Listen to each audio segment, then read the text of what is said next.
ভাত রান্না করে খাওয়ায়, তারা হাঁড়িতে ভাতটা সিদ্ধ হয়েছে কিনা একটা চাল টিপে দেখে। কালকে টিপে দেখছিল চিন্ময় আর সৌভিককে গ্রেফতার করে। আমাদের জেলা কমিটি এবং প্রার্থী জসমিন দেশে যথাচার, যে মেডিসিন দেওয়া দরকার মমতার পুলিশকে ওই মেডিসিন দিয়ে দিয়েছে। আমি আশা করব আজ রাত্রি কাল রাত্রি আপনারা শান্তিতে থাকতে পারবেন।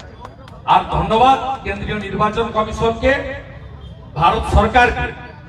তারা এখানে 2000-এর বেশি প্যারামিলিটারি পাঠিয়েছেন সব বুথকে সুরক্ষিত রাখার জন্য, এবং ওয়েব কাস্টিং এর ব্যবস্থা করেছেন, যেটা মনিটর হবে দিল্লি ডিসিআই দপ্তর থেকে।